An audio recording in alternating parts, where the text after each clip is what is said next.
Assalamualaikum warahmatullahi wabarakatuh. Perkenalkan, nama saya Bunga Intan Afifah dari Prodi Bisnis Digital. Di sini saya akan menyampaikan materi mengenai hukum perikatan dan perjanjian. Definisi dan perbedaan. Perikatan adalah hubungan hukum antara dua orang atau dua pihak, di mana salah satu pihak berhak menuntut sesuatu dari pihak lain, dan pihak lain berkewajiban untuk memenuhi tuntutan tersebut.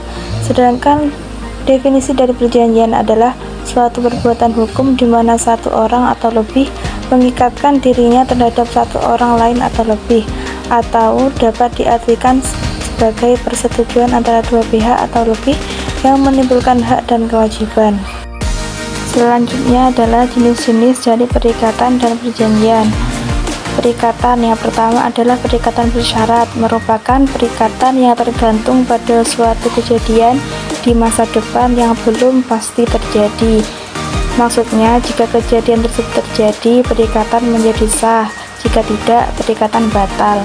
Yang kedua adalah perikatan dengan ketetapan hukum, yaitu pelaksanaan perikatan ini ditunda hingga waktu tertentu yang telah ditentukan. Yang ketiga, perikatan dengan ancaman hukum, yakni perikatan di mana seseorang diwajibkan untuk melakukan sesuatu sebagai jaminan pelaksanaan perikatan jika tidak dipenuhi. Jenis-jenis dari perjanjian yang pertama, kontrak bernama atau nominat, seperti perjanjian jual beli, perjanjian sewa menyewa, kontrak pinjam meminjam, dan kontrak hibah.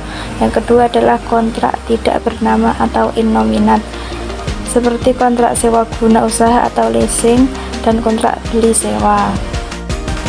Unsur-unsur sah dari perikatan dan perjanjian yang pertama adalah sepakat, maksudnya persetujuan antara pihak-pihak yang terikat dalam perikatan atau perjanjian.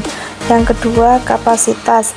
Pihak-pihak yang terlibat dalam perikatan atau perjanjian memiliki kapasitas hukum untuk melakukan perbuatan hukum.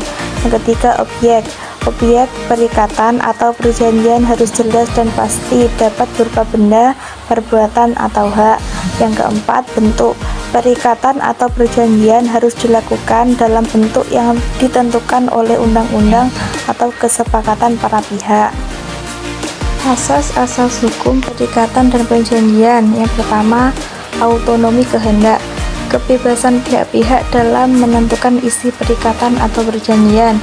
Yang kedua, pasal 1338 KUH Perdata, perjanjian yang sah mengikat para pihak yang membuatnya dan tidak dapat ditarik kembali secara sepihak.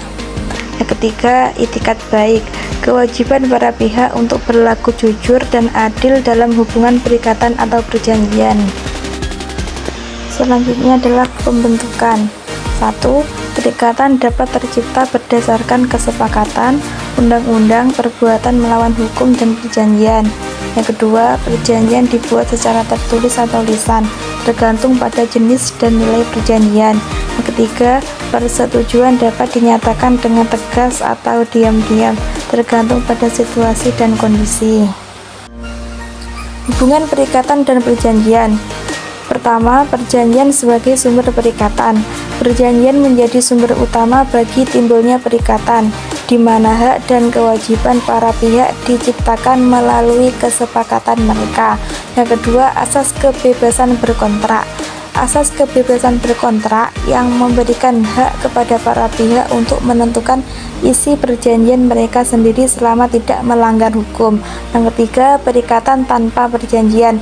Perikatan yang timbul dari undang-undang, misalnya kewajiban alimentasi. Dalam hal ini, hukum secara otomatis menetapkan kewajiban tertentu tanpa perlu adanya perjanjian. Yang terakhir, perbedaan perikatan dan perjanjian. Yang pertama, perikatan memiliki cakupan yang lebih luas karena dapat mencangkup hubungan hukum yang timbul dari berbagai sumber, termasuk undang-undang, sedangkan perjanjian lebih terfokus pada kesepakatan antar pribadi. Yang kedua, perjanjian memerlukan persetujuan dan kehendak dari semua pihak yang akan ikut sertakan dalam perjanjian. Sebaliknya, perikatan dapat timbul tanpa persetujuan jika ditentukan oleh undang-undang. Sekian yang dapat saya sampaikan. Terima kasih telah menonton. Wassalamualaikum warahmatullahi wabarakatuh.